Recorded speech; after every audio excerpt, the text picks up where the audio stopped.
반갑습니다. 굉장히 오랜만에 설교 자리에 다시 있으네요. 네, 우리 말씀 나누기 전에 우리 옆에 있는 지체들과 저 서로 축복하는 시간 잠깐 가졌으면 좋겠습니다. 우리 옆에 있는 지체 한번 얼굴 한번 봐주세요. 네, 어떻게 좀 사랑스럽게 생겼습니까? 네, 감사합니다. 네, 뭐 그렇지 않다라고 생각해도 이렇게 해주시기 바랍니다. 네, 따라해주세요. 그래도 하나님은 당신을 사랑하십니다. 아멘. 예, 여러분의 눈에 사랑스럽고 사랑스러워 보이지 않는다고 물론 농담처럼 이야기할지라도 하나님은 그때부터 여러분을 이미 사랑하셨습니다. 그 사랑 안에서 살아가는 우리 청년들 될 수 있기를 간절히 소망합니다. 오늘 우리가 함께 나눌 말씀은 창세기 말씀입니다. 28장 10절에서 19절까지 말씀이고요. 조금 길지만 우리가 직접 찾아서 한 절씩 교독해서 읽도록 하겠습니다. 창세기 28장 10절에서 19절 말씀입니다. 네, 그러면 한 절씩 교독해서 읽겠습니다. 제가 먼저 읽겠습니다. 야곱이 브엘세바에서 떠나 하란으로 향하여 가더니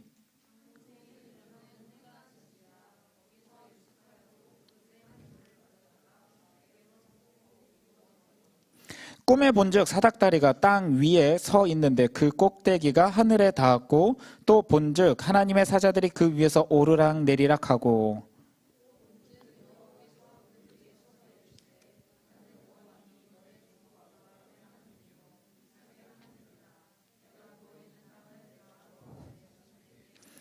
내 자손이 땅의 티끌같이 되어 내가 서쪽과 동쪽과 북쪽과 남쪽으로 퍼져나갈지며 땅의 모든 족속이 너와 내 자손으로 말미암아 복을 받으리라.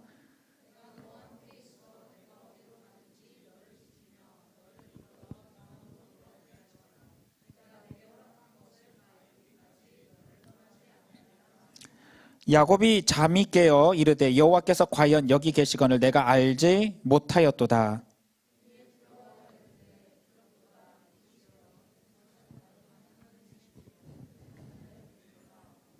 야곱이 아침에 일찍 일어나 베개로 삼았던 돌을 가져다가 기둥으로 세우고 그 위에 기름을 붓고 함께 읽겠습니다. 그곳 이름을 베델이라 하였더라. 이 성의 옛 이름은 루스더라. 아멘. 네, 오늘 굉장히 유명한 이야기입니다. 야곱이 베델에서 하나님을 만났던 사건에 대해서 오늘 함께 말씀을 읽었고요. 이 말씀을 통해서 우리가 하나님이 주시는 은혜를 함께 나누기를 원합니다. 제가 처음 청년부에 와서 설교할 때 새벽 이슬에 대해서 잠깐 이야기를 나눴습니다. 이슬로 식물이 자랄 수 있을까? 무슨 의미가 있을까 생각하지만 실제로 중동 지역에서 이 이슬이란 것은 그 지역의 생명들이 자라는데 어마어마한 영향을 끼친다고 말씀을 드렸습니다. 그래서 성경에서는 이런 청년들, 특히 하나님의 자녀인 저런 청년들을 새벽 이슬 같다라고 표현하는데 우리나라에서 빗대어 봤을 때 우리 믿음의 청년들이 이 땅을 살리는 새벽 이슬 같은 청년이 되기를 간절히 소망합니다. 전혀 적어서 쓸모가 있을까? 그게 무슨 큰 의미가 있을까라고 우리는 생각할지라도 하나님의 역사가 이슬 같은 청년들, 기독교 그리스도인 청년들에게 하나님의 은혜의 역사가 그들의 삶에 충만한다면 그들을 통하여 그들 주변 지역이 주변에 다른 사람들이 살아나고 그들로 인해서 이 나라 자체가 살아나는 역사가 나타날 줄로 믿습니다. 우리가 이 믿음을 가지고 살아갔으면 좋겠습니다. 그래서 이제 제가 설교하게 되는 주마다 이제 청년아라는 큰 제목을 가지고 말씀을 나눠보고 싶었습니다. 그래서 성경 속에 다양한 성경의 인물들이 있는데 그 인물들 중에서 청년의 시기가 나와 있는 인물들을 좀 이렇게 뽑아서 그 인물들의 이 청년 시기를 통해서 우리도 함께 공감하고 배우며 나가는 시간을 가지고 싶어서 오늘 첫 번째 인물로 야곱이라는 인물을 오늘 선택해서 함께 이야기를 나눠보려고 합니다. 여러분 혹시 야곱의 할아버지가 누군지 아시나요? 그렇군요. 우리는 지금 성경 공부가 참 필요합니다. 여러분 성경을 모르면 말씀을 들어도 무슨 소리인지 못 알아들어서 멍하니 있다가 갑니다. 그래서 예배 시간에 멍하니 있다면 내가 성경을 모르고 있구나 이렇게 하시면 됩니다. 자, 우리 성경을 모르고 있다. 지금 손 한번 들어봐 주세요. 감사합니다. 예, 나머지 친구들은 지금 성경을 다 안다는 소리인데 그러면 야곱의 할아버지가 누구죠? 제발 오늘 말씀에서 나왔어요. 우리 아까 읽었어요. 아브라함, 네, 감사합니다. 역시 성경을 알고 계셨군요. 좋습니다. 야곱의 할아버지는 우리가 알고 있는 그 유명한 믿음의 조상 아브라함이에요. 여러분 야곱이 아브라함을 봤을까요? 못 봤을까요? 이거 어렵나요? 할아버지니까 봤을까? 못 봤을까? 예, 봤을 거예요. 예, 야곱이 이제 아브라함이 제가 잘못 말했네요. 이삭에 대해서 이야기를 하려 했던 거였는데 제가 잘못 말했어요. 중요한 것은 야곱도 아브라함에 대한 이야기들을 다 알고 있다는 거, 이게 더 중요해요. 사실 어렸을 때 아브라함을 봤어요. 네, 중요한 건 뭘 이야기하고 싶냐면요, 야곱은 자기 할아버지가 어떤 사람인지 알아요. 알아요, 몰라요? 알아요. 그리고 또 한 가지 이야기할게요. 야곱의 아버지가 누구죠? 이삭. 네, 야곱은 당연히 이삭이 어떤 인물인지 알까요, 모를까요? 잘 알아요. 그러면 야곱이 봐왔던 자기 할아버지 아브라함과 자기 아버지 이삭이 어떤 인물인지 우리가 조금 생각해 봤으면 좋겠어요. 여러분, 우리 흔히 금수저 이야기해요. 집안이 굉장히 잘 되어 있는 집안은요, 그 집 아이들이 보고 배우는 건 누굴 보고 배워요? 부모님 혹은 할아버지 할머니 조부들을 보고 배워요. 그러니까 믿음의 유업 안에 있으면 그 부모들의 모습을 보고 가치관이 형성되어 있고 세계관이 형성되어 있다 보니까 그 부모가 어떤 부모이냐에 따라서 자녀들도 그것을 바라보면서 자기가 생각하는 이상향을 품는다는 거죠. 그래서 야곱이 생각하는 이상향이 가지고 있다는 거예요. 그게 아버지 이삭의 모습 속에서 할아버지 아브라함의 모습 속에 있는데, 성경 속에서 아브라함을 어떻게 표현하고 있냐? 첫 번째로 아브라함이라는 사람이 어떤 사람이냐? 정치적으로 굉장히 힘이 있는 사람이에요. 아브라함 하면 이렇게 떠돌이 유목민, 지금의 저 중동 지역의 베두인 아닌가 이렇게 생각할 수 있는데요. 여러분, 힘 있는 베두인이에요. 일단 그 사람이 어디 출신 사람이에요? 갈대아 우르 땅. 여러분이 세계사 공부하실 때, 세계지리 공부하실 때 갈대아 우르가 어딘지 아실 거예요. 메소포타미아 문명에 있었던 그 비옥한 초승달 지역에 있는, 여러분 아시죠? 예, 세계 4대 문명권 중에서 한 군데, 메소포타미아 문명권 안에서 살던 사람이 아브라함이에요. 쉽게 말해서 그 시대 당시에 굉장히 발전돼 있었던 문명을 경험하고 알고 있었던 사람이 아브라함인데, 그곳을 내팽개치고 나온 사람이 아브라함이에요. 그러니까 이 사람 보통 사람이 아닌 거예요. 근데 나와서 어떤 일이 있었냐? 그곳에서 나와서 우리가 지금 알고 있는 이스라엘 땅, 그때 당시에는 가나안 땅에서 그가 이렇게 살고 있을 때 그 땅에 먼저 터전을 잡고 살던 사람들이 있었어요. 누구냐면 그랄 땅, 그랄 왕 아비멜렉이라는 왕의 통치를 받는 지역이에요. 근데 이 아브라함이 그 땅의 왕과 화친을 맺고 있었어요. 한 지역의 패권자하고 친분을 맺고 있었다는 거예요. 정치적으로 동맹을 맺는 그런 사람이 아브라함이에요. 우리가 생각하는 그냥 떠돌이 유목민 수준이 아닌 거예요. 또 어떤 일이 있냐? 아브라함의 조카, 우리가 잘 알고 있는 소돔과 고모라 땅, 여러분 아시나요? 한 번쯤은 들어봤을 거예요. 죄악 때문에 유황불이 떨어져서 멸망했던 그 도시. 그 도시가 그때 고대 사회 속에서 마치 에덴 동산처럼 참 보기 좋았다라고 할 만큼 부유한 도시였다고 합니다. 그 도시에 아브라함의 조카인 롯이 그 땅에 들어가서 살았었는데, 이 땅에 어떤 일이 발생하냐면, 제가 아까 말씀드렸던 그 아브라함이 원래 있었던 본토 메소포타미아 문명이 있는 그 땅을 시날 땅이라고 표현을 해요. 그래서 그 땅에 있는 여러 군주들이 힘을 맺어서 시날 동맹을 맺고 있었고요. 소돔과 고모라 땅 근처에 있었던 여러 도시 군주들이 힘을 합쳐서 소돔과 고모라 그 사해 동맹을 맺고 있었는데, 이 사해 동맹 쪽이 힘이 좀 약해요. 그리고 당연히 메소포타미아 문명이 있는 이 지역이 힘이 더 세다 보니까 조공을 바쳐 오던 그 시기가 이 롯이 소돔과 고모라 땅에 있었던 시기인데, 어떤 일이 발생하면 이 조공을 끊고 독립하겠다고 활동했던 시대가 롯이 소돔과 고모라 땅에 들어가 있을 때예요. 그러니 당연히 생각해 볼 수 있죠. 조공무역을 하고 있었는데 조공을 안 바치겠다면은 시날 평지에 있었던 이 땅의 군주들이 당연히 이 소돔과 고모라 땅에 있던 이 지역을 어떻게 할까요? 전쟁으로 징치하러 내려오겠죠. 그렇게 내려왔을 때 소돔과 고모라 땅의 군주들이 다 져요. 전쟁에서 지다 보니까 이 땅에 있는 모든 재산을 시날 땅에 있었던 군주들에게 다 뺏기고 아브라함의 조카인 롯도 잡혀가는 사건이 발생하는데, 이때 이 사실을 알았던 아브라함이 자기 집안에 있었던 318명의 용사들을 데리고 저 시날 땅까지 쳐들어가서 그들과 전쟁에서 이겨버리고 이 소돔과 고모라 땅에서 뺏겼던 모든 재물과 자기 조카 롯과 그의 모든 재산을 다시 뺏어오는 사건이 창세기 17장에서 나오고 있어요. 잘못 말했어요. 14장에서 나오고 있어요. 그러니까 아브라함이라는 인물, 자기 할아버지 아브라함이 그냥 베두인 떠돌이 민족이 아니라 어마어마한 실질적인 군사적 힘을 가지고 있었고 정치적 힘을 가지고 있던 사람이 아브라함인 거예요. 심지어 하나님과의 관계 속에서는 어떤가요? 하나님이 그를 의롭다 칭한 사람, 하나님과 언약을 맺은 사람, 직접적으로 하나님의 역사가 나타나는 것을 자기 할아버지 아브라함을 통해서 야곱은 알고 있거든요. 당연히 부러워하겠어요? 안 부러워하겠어요? 그 아브라함의 모습을 자기도 담고 싶죠. 그럼 자기 아버지 이삭은 또 어떨까요? 자기 아버지 이삭은 어마어마한 거부입니다. 아까 아브라함이 동맹을 맺었던 그랄 땅, 그랄 왕, 아비멜렉 이 왕, 그리고 이제 시간이 좀 지났잖아요. 아버지 이삭 때는 이 그랄 땅이 어떻게 되냐면 중앙 집권화된 도시국가 형태가 점점 발전하게 돼요. 그래서 나중에 그랄 땅 블레셋 왕 아비멜렉이 돼요.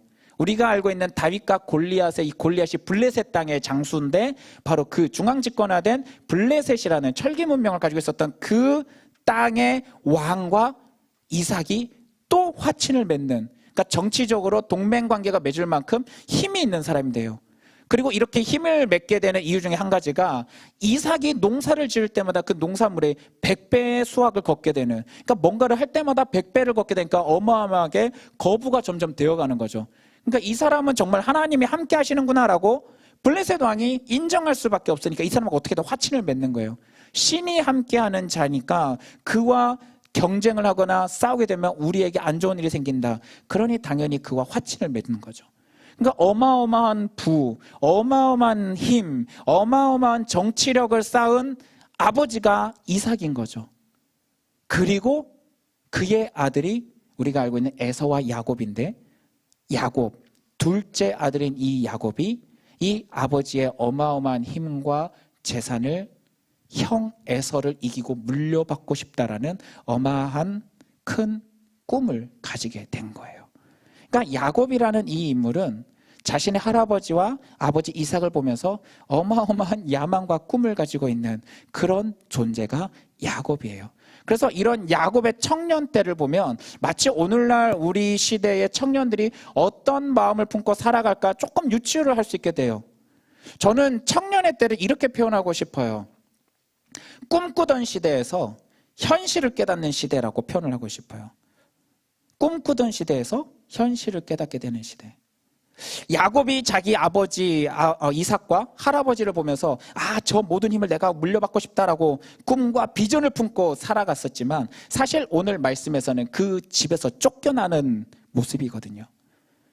형 에서가 야곱을 잡아 죽이려 했기 때문에 아버지 이삭이 야곱을 축복해주고 자신의 외삼촌이 있었던 그 라반의 집으로 갈대아 우르 땅에 있는 그곳으로 아들을 피신시키다시피 보내는 장면이 오늘의 이 장면이에요.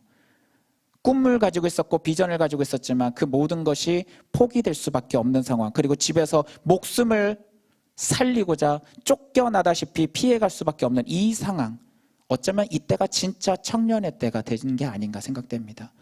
여러분은 그렇지 않나요? 여러분 중고등학교 때 얼마나 많은 꿈들을 꿨나요?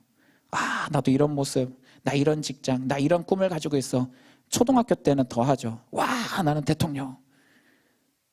아무도 없군요. 네.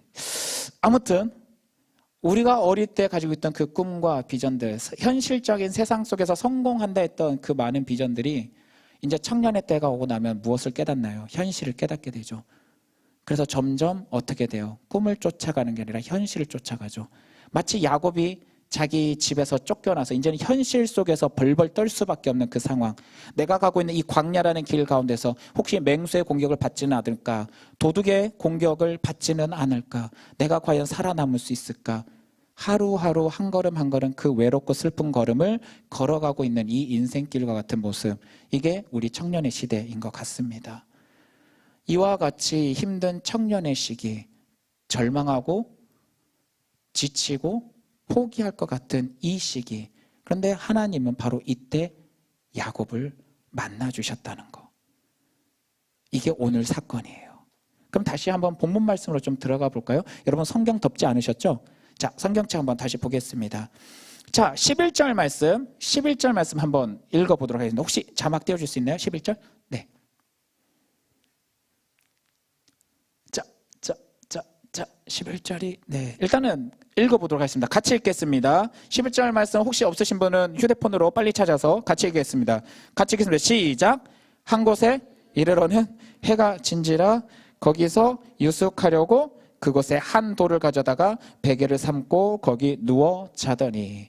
네, 오늘 말씀에서 한 곳에서 이제 지쳐서 더 이상 어떻게 할 수 없어서 누워서 쉬는 모습이 나옵니다. 비참하죠. 돌 하나 베어놓고 그거 베고 자고 있는 이 어디까지 낮아질 수 있나를 봤을 때 정말 절망 가운데 있는 이 상황. 그런데 이 상황 가운데 이때부터 야곱의 생각과 야곱의 삶의 중심을 바꾸는 역사, 바로 하나님을 만나는 경험을 시작합니다. 12절 말씀 이어서 읽겠습니다. 12절 말씀 같이 읽을게요. 시작. 꿈에 본즉 사닥다리가 땅 위에 서 있는데 그 꼭대기가 하늘에 닿았고 또 본즉 하나님의 사자들이 그 위에서 오르락 내리락 하고. 가장 낮은 위치에서 가장 절망하고 이제는 자신의 꿈과 희망과 모든 것을 포기하는 그 순간에 그날 밤 꿈에 하나님을 만나는 역사가 나타나죠. 어떤 역사인가요? 내가 있는 그곳으로부터 하늘까지 지금 무엇이 닿아 있죠? 사닥다리가. 네, 오늘 우리 성경에는 사닥다리라고 표현을 해놨지만 실질적으로 이 표현은 계단을 말하는 거예요. 계단. 피라미드나 아니면 메소포타미아 문명권이 있는 지구라트 같은 데 보면은 제일 꼭대기층까지 뭐가 연결되면 계단이 연결돼 있어요. 그게 왜 해놨냐면 그 꼭대기층이 바로 신의 영역을 의미해요.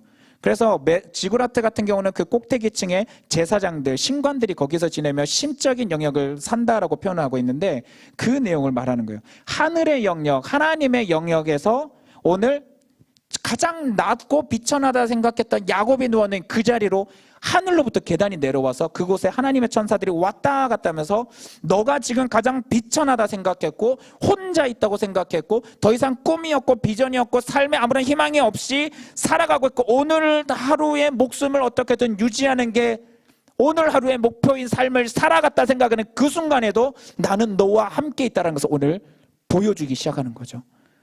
여러분, 그리스도인들이 잊지 말아야 될 것은 바로 이거예요. 내가 알든 모르든 하나님은 내가 있는 그곳에서 나와 함께 하신다는 거예요. 청년들이 꿈을 꾸다가 꿈을 못 꾸고 현실 속에 무너지는 이유는 내가 그 꿈을 꿀 때도 함께 하셨고 현실 속에 있어도 함께 하시는 하나님을 모르고 있기 때문이에요.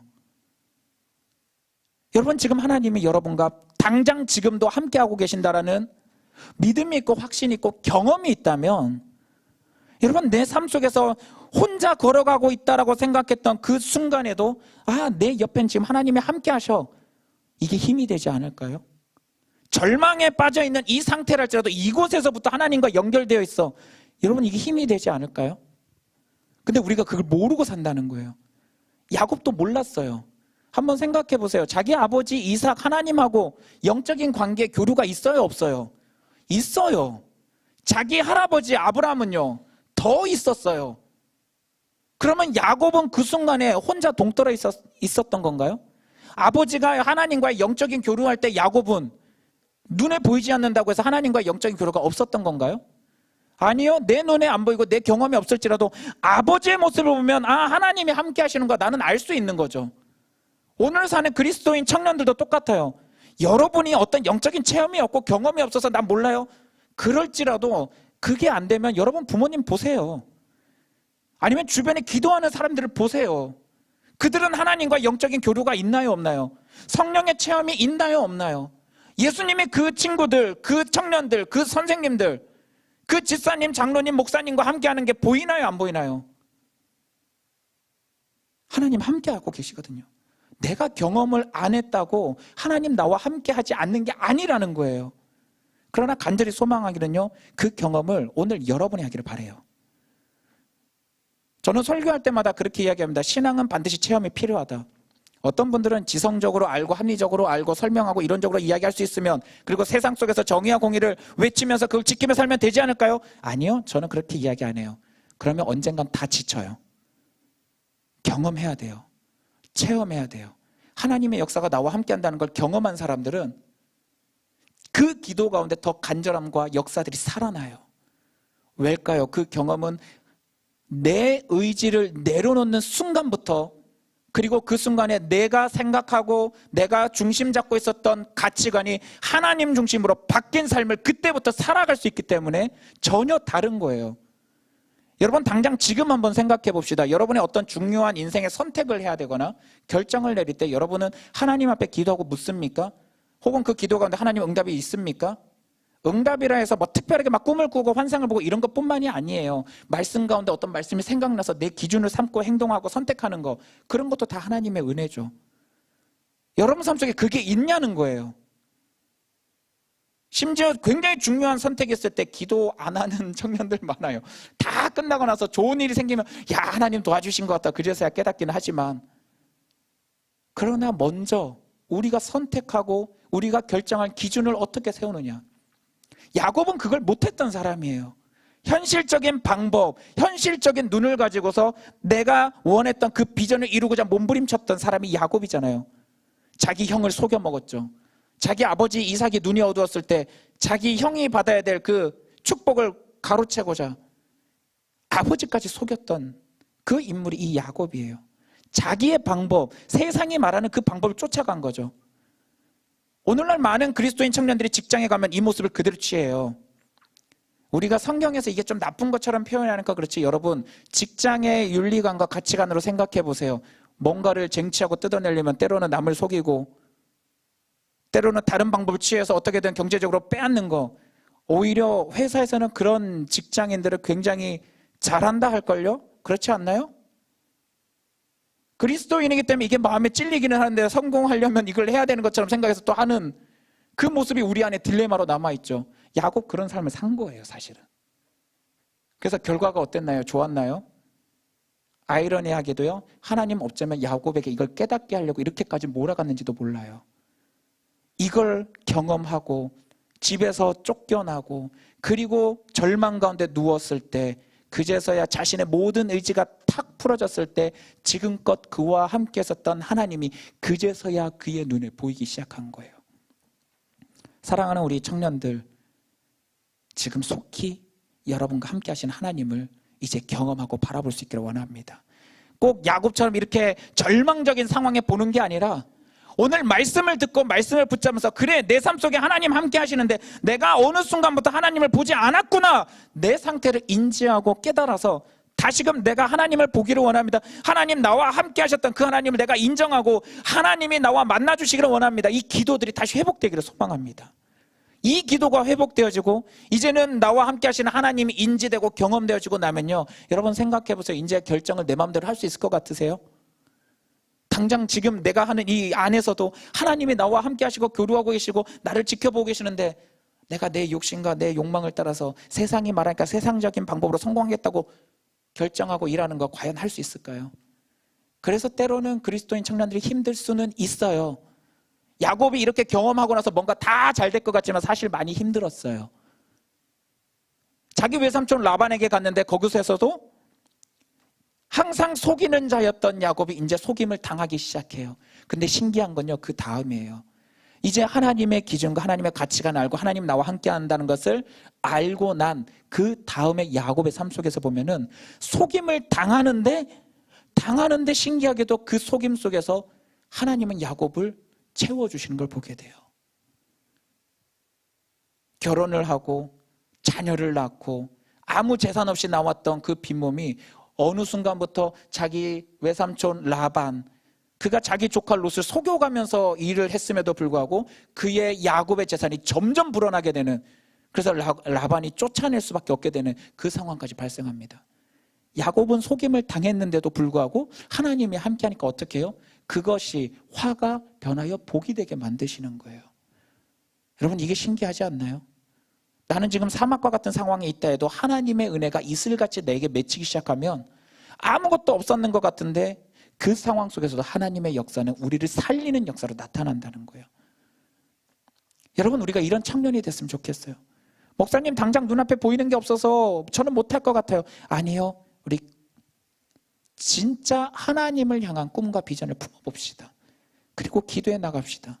때로는 내가 참고 견뎌야 되는 시간이 비록 많이 필요할지라도 하나님이 나와 함께 하신다는 것을 알고 있고 그리고 그 경험 속에 참고 견디고 나가다 보면 하나님은 반드시 우리에게 그에 합당한 이슬 같은 은혜들을 자꾸 맺히게 하시리라 저는 믿습니다. 여러분, 그 은혜가 여러분을 살리는 은혜예요. 우리가 그 은혜를 다시금 붙잡았으면 좋겠습니다.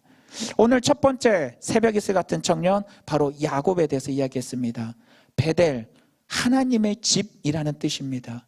하나님의 집, 내가 어디 있든 무엇을 하든 나와 함께 하나님이 하시면 그곳이 베델, 하나님의 집입니다. 동시에 하나님이 함께 하시고 하나님이 이끄시는 그 삶을 살아가면 그곳이 바로 우리가 말하는 하나님 나라, 바로 그것이 천국입니다. 여러분, 이 땅 가운데서 하나님 나라 천국을 이루고 싶다? 그것은 내 중심에 하나님을 두는 데서부터 시작이 됩니다. 혹시 아직도 내가 하나님이 함께 하신다는 게 믿어지지 않고 경험되어지지 않고, 그리고 내 삶 속에서 그것을 자꾸 인식하지 않고 살아가고 있다면 일단은 여러분 상정하십시오. 그래, 오늘 목사님이 선포하셨으니까 그래, 내 삶에 하나님이 함께 하시고 있을 거야. 하나님이 함께 하실 거야. 먼저 상정하십시오. 그리고 그러면 나는 어떻게 해야 될까? 생각하고 고민하고 분별하십시오. 때로는요, 여러분이 먼저 행동할 때 그 믿음을 보시고 주님도 손 내미실 때가 있다는 거, 여러분, 이것도 굉장히 중요한 사건입니다. 오늘 아동부 혹시 교사로 봉사하고 온 청년들 있나요? 오늘 말씀 내용 아마 바디메오 이야기 나왔을 거예요. 바디메오 이야기할 때 예수님이 뭐라고 했어요? 내 믿음이 너를 구원했다. 때로는 믿음 가지고 먼저 행동하는 것도 하나님께서 칭찬하시는 일이에요. 하나님이 먼저 보여주시는 것도 은혜이지만 또 한편으로 믿음을 가지고 먼저 행동하며 나가는 것도 하나님이 축복하시는 내용들입니다. 둘 중 하나라도 우리 선택해서 나갔으면 좋겠어요. 하나님이 은혜로 내게 먼저 경험시켜 주신 거 할렐루야 감사하면서 영광 돌리십시오. 비록 그렇지 않을지라도 내가 믿음을 가지고서 미리 하나님께서 함께 하신다는 걸 내가 믿고 내 행동으로 먼저 나서는 것 역시 하나님이 축복하신다는 거 우리가 꼭 기억하면서 그런 발걸음을 내딛는 그런 청년이 되시기를 간절히 소망합니다. 오늘 야곱, 내 삶 속에서 베델의 역사가 이루어지기를 간절히 소망하며 오늘 말씀대로 다시금 도전하는 사랑하는 우리 제이라인 청년들이 될 수 있기를 간절히 소망합니다. 우리 함께 기도하겠습니다. 사랑의 하나님, 감사드립니다. 아버지, 우리가 어떤 삶을 살았습니까? 현실을 보고 나서 점점 절망하게 되는 것이 오늘의 청년들이라 합니다. 그러나 주님, 그럴지라도 과거에도 지금도 앞으로도 나와 함께 하실 하나님을 우리가 바라보기를 원합니다. 은혜를 주셔서 그 하나님을 보고 인지하고 경험할 수 있게 허락하사, 그렇지 않을지라도 우리가 믿음을 품고 믿음대로 행동으로 나갈 때 하나님의 은혜를 경험하게 되는 그런 역사들이 사랑하는 청년들에게 나타날 수 있도록 은혜 허락하여 주시옵소서. 감사드리며 살아계신 우리 주 예수님 이름으로 기도드립니다. 아멘.